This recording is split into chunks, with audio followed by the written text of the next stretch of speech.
બ્રહ્માજીએ જ્યારે આ સૃષ્ટિની રચના કરી હતી ત્યારે ન વાણી હતી ન સંગીત. એ વખતે દેવી સરસ્વતીની ઉત્પત્તિ થઈ અને તેમણે સૃષ્ટિમાં નવી ઉર્જા અને ચેતના જાગૃત કરી, જેથી વસંત પંચમીને સરસ્વતી દેવીના પ્રાગટ્ય દિવસ તરીકે પણ ઉજવવામાં આવે છે. ત્યારે આજના દિવસે બાળકો અને કલાકારોએ સરસ્વતી પૂજન કેવી રીતે કરવું અને વસંત પંચમીનો કેવો છે શાસ્ત્રોક્ત મહિમા જણાવશે ગુરુજી પ્રફુલભાઈ પંડ્યા. યા દેવી સર્વભૂતેષુ વિદ્યારૂપેણ સંસ્થિતા નમસ્તસ્યે નમસ્તસ્યે નમસ્તસ્યે નમો નમઃ. જય ભગવાન મિત્રો, હું છું પ્રફુલભાઈ પંડ્યા. ભક્તિ સંદેશ કાર્યક્રમની અંદર આપનું સ્વાગત છે. દર્શક મિત્રો, આજે છે વસંત પંચમી. તો પહેલાં તો તમને બધાને વસંત પંચમીની ખૂબ ખૂબ શુભકામના. વસંત પંચમી અને એમાંય પાછું એવું કહેવાય છે કે શુક્રવારનો દિવસ એટલે બને છે મહાયોગ. કેમ કે વસંત પંચમી સરસ્વતીનો જન્મદિવસ કહેવામાં આવે છે અને જે કલાની દેવી છે, સંગીતની દેવી છે, અને સંગીતનો વાર એ પણ શુક્રવાર. એટલે વસંત પંચમી અને શુક્રવાર કલા ક્ષેત્રમાં એક સારી એવી પ્રગતિ થાય તે માટેનો શુભ દિવસ, જેથી આપણી પ્રગતિ માટે આ યોગમાં આપણે શુભ કાર્ય અથવા શ્રેષ્ઠ ઉપાયો પણ કરવા જોઈએ. વસંત પંચમી એટલે એવું કહેવાય છે કામદેવ અને સરસ્વતી માતાજીનો જન્મદિવસ પણ આપણે કહી શકીએ. કેમ કે દેવી પુરાણની અંદર એવું કહેવાય છે કે આ દેવીની ઉત્પત્તિ વસંત પંચમીના દિવસે થઈ હતી. એટલે ઉત્પત્તિ દિવસ તરીકે વસંત પંચમીને મનાવવામાં આવે છે. દેવી પુરાણની અંદર સરસ્વતી માતાને ના અલગ અલગ નામ છે, જેમાં સાવિત્રી, ગાયત્રી, સતી, વાઘદેવી, વાણી, શારદા, ભારતી, વીણાવાદિની, વિદ્યાધરી, સર્વમંગલા અને સ્વરાંબિકા નામથી પણ આ દેવીને ઓળખવામાં આવે છે. એવું કહેવાય છે કે મા સરસ્વતી એ બાળકોને વિદ્યા પ્રદાન કરનારી દેવી છે, સારી વાણી અને સારી બુદ્ધિ પ્રદાન કરનારી દેવી છે. સાથે સાથે સંગીતની અંદર તાલ, લય, સ્વર, રાગ, રાગિણી આ બધા સ્વરોની પ્રાદુર્ભાવ આ દેવીએ કરેલો છે. જે લોકોની ઉપર એવું કહેવાય છે કે સરસ્વતીની કૃપા છે, એની વાણીમાં તાકાત છે. તમે જોજો કે લક્ષ્મી દ્વારા જે વગાડવાના ઇન્સ્ટ્રુમેન્ટ હોય, સાધન હોય, એને ખરીદી શકાય, પણ કલા તો એના હાથમાં અથવા એના કંઠમાં હોય છે. અને કલા જ્યારે ચાલુ થાય, મતલબ ગાવાની શરૂઆત થાય અથવા વગાડવાની શરૂ થાય એટલે મન પ્રફુલ્લિત થાય છે. સમજવાનું કે જેને ઉપર મા સરસ્વતીની કૃપા છે એનામાં કુદરતી કલા સારી હશે. અને સરસ્વતીનો દિવસ એટલે કલાકાર મિત્રો માટે એવું કહેવાય છે કે સૌથી શુભ દિવસ મા સરસ્વતીની આરાધના કરવાનો એટલે કે વસંત પંચમી.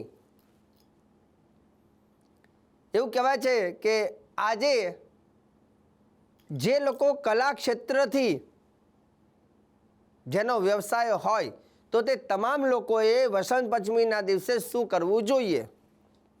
તો પહેલું તો કે જેના દ્વારા આપણી રોજીરોટી છે, જે વસ્તુ દ્વારા, તો એ તમામ વાજિંદ્રાને એક સુંદર તમારા ઘરની મંદિરની આગળ તમારે એક કપડું પાથરવાનું અને તમારા જેટલા પણ વાજિંદ્રા હોય એ બધા જ વાજિંદ્રાને તમારે ત્યાં મૂકવાના છે.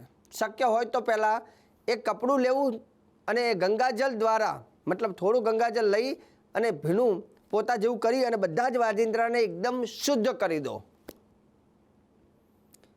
બહુ પાણી અંદર ના પડે એનું ધ્યાન રાખવાનું, કેમ કે વાજિંદ્રા ઉપર ખાલી ભીનું કપડું લઈ અને સાફ કરી દેવાનું છે.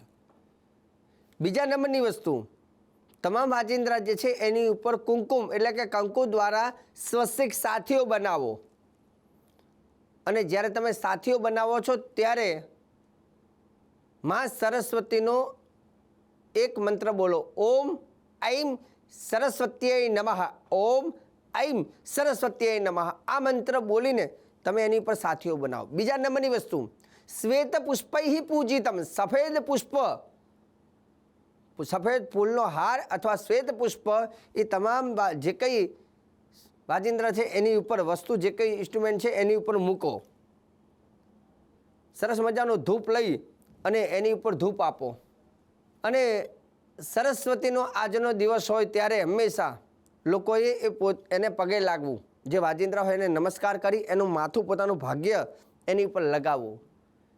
તમને કહી દઉં કે જ્યારે કલાની દેવી, જ્યારે સરસ્વતીની કૃપા થાય છે ને, ત્યારે દુનિયામાં તમારે તમારો પરિચય આપવાની જરૂર નથી. કેમ કે દુનિયા તમને સામેથી ઓળખે છે, કેમ કે કલાથી તમને ઓળખે છે. તમારાથી કલા નહીં, કલાથી તમે ઓળખાવો છો. એટલે વસંત પંચમીના દિવસે મા સરસ્વતીની કૃપા મેળવી જરૂરી છે. બીજા નંબરની વસ્તુ, બીજા લોકોએ શું કરવું? તો કે નારી નરોવા રાજેન્દ્ર સમતર્પ્ય પિતૃદેવતા સ્ત્રક્ત ચંદન સમાયુક્તા બ્રાહ્મણાન ભોજયેત તતઃ. વસંત પંચમીના દિવસે વ્યક્તિએ શું કરવું? તો કે સ્ત્રી હોય કે પુરુષ હોય, જે લોકોને, ઘણા લોકો મનમાં કહેતા હોય કે શાસ્ત્રીજી અમને ક્યાંય જશ મળતો નથી, તો એવા લોકો માટે કહી દઉં કે ખાસ કરીને તલનું તેલ પોતાના શરીર ઉપર લગાવી અને સ્નાન કરવું. બીજા નંબરની વસ્તુ, સ્નાન કરતી વખતે થોડુંક ચંદન પાણીમાં નાખીને સ્નાન કરશો તો એનાથી યશ માન પ્રતિષ્ઠાની પ્રાપ્તિ થાય છે. પણ ક્યારે? તો કે વસંત પંચમીના દિવસે. રોજની વાત નથી કરતો. વસંત પંચમી એટલે એવું કહેવાય છે કે પાનખર ઋતુ કહેવામાં આવે છે. નવા પુષ્પો ઉગે છે, એક ચેતના શક્તિનો સંચાર થાય છે. એટલે જીવન પણ તમારું સુવાસિત બને, સુગંધમય બને, યશમાન પ્રતિષ્ઠાની પ્રાપ્તિ થાય. તો તે માટે સુવાસિત દ્રવ્ય એટલે કે ચંદન અથવા પુષ્પ એમાં નાખીને પણ તમે સ્નાન કરજો. વસંત પંચમી એટલે કે આજના દિવસે ગુલાબના પુષ્પ વિષ્ણુ ભગવાનને અર્પણ કરવાથી પણ માન પ્રતિષ્ઠા વધે છે. ત્રીજો ઉપાય, બ્રાહ્મણને આજના દિવસે પોતાના ઘરે ભોજન કરાવી એમને ભેટ આપી અને સાથે સાથે ચંદનની માલા બ્રાહ્મણને દાન કરવી. ચંદનની માલા દાન કરવાથી એવું કહેવાય છે કે તે ઘરમાંથી ક્લેશ કંકાશ દૂર થાય છે અને લક્ષ્મીજીની સ્થાપિત થાય છે, લક્ષ્મીજી પધારે છે. નાના બાળકો જે હોય એ લોકોએ આજના દિવસે બાળકો દ્વારા પેનનું દાન કરાવવું, પુસ્તકોનું દાન કરાવવું, વૃક્ષોનું દાન કરાવવું. વૃક્ષનું દાન કરવું આજના દિવસે શુભ પરિણામ આપે છે. તમે આજના દિવસે કોઈને વૃક્ષનું દાન કરો, કેમ કે વૃક્ષની અંદર પણ એવું કહેવાય કે મા સરસ્વતીની કૃપા થાય છે. પેનનું દાન કરશો તો પણ મા સરસ્વતીની કૃપા મળે. જે બાળકો ભણવામાં નબળા રહેતો હોય તો એ બાળકોના હાથેથી દાન કરાવો. પેન, પેન્સિલ અથવા પુસ્તકોનું દાન કરાવો કે જેને જરૂરિયાત છે એવા વ્યક્તિના હાથે એમને અપાવો. વિદ્યા પ્રાપ્તિ માટેના અમુક મહામંત્ર જે હું તમને જણાવીશ. જેમ કે આજે હું મંત્ર બતાવીશ, એમાં પહેલું વાગેશ્વરી મંત્રની મારે વાત કરી છે, જે ખાસ કરીને વિદ્યા પ્રાપ્તિ માટે બાણ સમાન બાળકો માટે આ મંત્ર છે, વાગેશ્વરી મંત્ર. આ મંત્રની શક્ય હોય તો આજના દિવસે 1 માલા અથવા 11 માલા કરાવજો. જો કે બાળકો બહુ બેસતા ના હોય પણ છતાંય 108 વખત તો બોલાવજો, કેમ કે આજે વસંત પંચમીનો દિવસ મા સરસ્વતીનો દિવસ છે. થોડું કરીએ તો વધારે પરિણામ આપે એ દિવસ. કેમ કે બીજા બધા દિવસોમાં જેમ અમુક દિવસો વર્ષમાં બહુ શક્તિશાળી હોય છે, એ શક્તિશાળી દિવસમાં એક વસંત પંચમી કહેવામાં આવે છે. આ દિવસે કરેલા કાર્ય સિદ્ધ બનતા હોય છે. તો વાગેશ્વરી મંત્ર છે ઓમ ઐમ, લખી લેજો જરા, ઓમ ઐમ ક્લીમ સૌહુ વદ વદ વાગ વાદિની સ્વાહા. આટલો મંત્ર છે. ઓમ ઐમ ક્લીમ સૌહુ વદ વદ વાગ્વાદિની સ્વાહા. આ મંત્ર બાળકો દ્વારા બોલાવો તો સારું રહે છે. હવે જે બાળકો થોડા મોટા હોય અને ભણવામાં બહુ એ લોકોને ડર લાગતો હોય, ભય લાગતો હોય, તો ભયમાંથી મુક્તિ માટે 108 વખત આજે આ મંત્ર બોલવો. ભય મુક્તિનો છે. ઓમ ઐમ રીમ શ્રીમ વીણા પુસ્તક ધારિણીમ મમ વિઘ્ન બાધા નિવારય, ફરીથી બીજી વાર નિવારય સ્વાહા.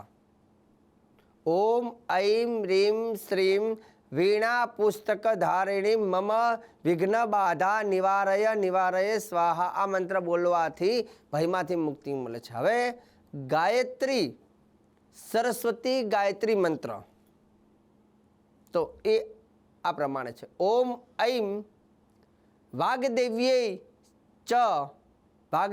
ચ વિદ્મહે કામરાજાય ચ ધીમહિ તન્નો દેવી પ્રચોદયાત. ઓમ વાગદેવ્યે ચ વિદ્મહે કામરાજાય ધીમહિ તન્નો દેવી પ્રચોદયાત. આ મંત્ર બોલી શકાય. સાથે સાથે બાળકો માટે એવું કહેવાય છે કે 4 મુખી રુદ્રાક્ષ અથવા 6 મુખી રુદ્રાક્ષ જો વસંત પંચમીના દિવસે પહેરવામાં આવે છે તો પણ વિદ્યાની પ્રાપ્તિ થાય છે. પણ રુદ્રાક્ષ પહેરવાનો છે, ભદ્રાક્ષ નહીં. ઘણી વખત રુદ્રાક્ષની જગ્યાએ ભદ્રાક્ષ પહેરતા હોઈએ છીએ, ઘણી વખત ડુપ્લિકેટ રુદ્રાક્ષ પહેરતા હોય છે. કોઈ ફરક ના પડે. 4 મુખી અને 6 મુખી રુદ્રાક્ષ નાના બાળકોને ધારણ કરવાથી એ લોકોને વિદ્યા ક્ષેત્રમાં સારી સફળતા મળે છે. હવે રહી વાત મુહૂર્તની, તો આજના દિવસે જે કોઈ લોકોને મુહૂર્ત કરવું હોય તો આજનો દિવસ શુભ છે. અને સાથે મુહૂર્તમાં હંમેશા હું હોરા પ્રમાણે મુહૂર્ત આપું છું, ચોઘડિયા પ્રમાણે નથી આપતો, હોરા પ્રમાણે. કેમ કે હોરાનું મુહૂર્ત સૌથી વધારે શ્રેષ્ઠ પરિણામ આપે છે. તો આજના આખા દિવસના જે મુહૂર્ત છે એમાં સવારે 7:26 માંડી અને સવારે 10:09 જે સમય છે શુભ છે. એના પછીનો બીજો સમય છે સવારે 11:03 માંડી અને 11:57 જે છે જેમાં ગુરુની હોરા છે, આ સમય પણ શુભ છે. ત્યાર પછી મધ્યાહનકાલ એટલે કે બપોરે 1:46 માંડીને 4:29 જે સમય છે એ શુભ છે. અને ત્યાર પછી સાંજનો સમય સાંજે 5:23 માંડીને સાંજના 6:17 સમય છે તો એ પણ ગુરુની હોરા છે. આ સમયમાં જો તમે વાહન, મિલકત અથવા કંઈ પણ વસ્તુ ખરીદી કરવા માગતા હોય, કંઈ પણ લેવા માગતા હોય તો આજનો દિવસ સારો છે અને આ મુહૂર્ત પણ શુભ છે. આ સમયમાં કરેલું મુહૂર્ત એ તમને શુભ પરિણામ આપતું હોય છે. કંઈ બાનું આપવાનું હોય, કોઈ દસ્તાવેજ કરવાનો હોય, કોઈ વસ્તુની ખરીદી કરવાની હોય તો આ સમયમાં તમે આંખ બંધ કરીને કરી શકો છો. તો દર્શક મિત્રો, આજે ભક્તિ સંદેશ કાર્યક્રમની અંદર વસંત પંચમીને લઈને શ્રેષ્ઠ, સુંદર અને સરળ ભાષામાં મેં તમને ઉપાય કહ્યા છે. અને આગળ પણ ભક્તિ સંદેશ કાર્યક્રમમાં હું પ્રફુલ્લ પંડ્યા આવી જાણકારી, શ્રેષ્ઠ જાણકારી, સુંદર જાણકારી રોજે રોજ આપતો રહીશ. કાર્યક્રમ જોવાનું ચૂકતા નહીં. મને આપી દો રજા. જય ભગવાન.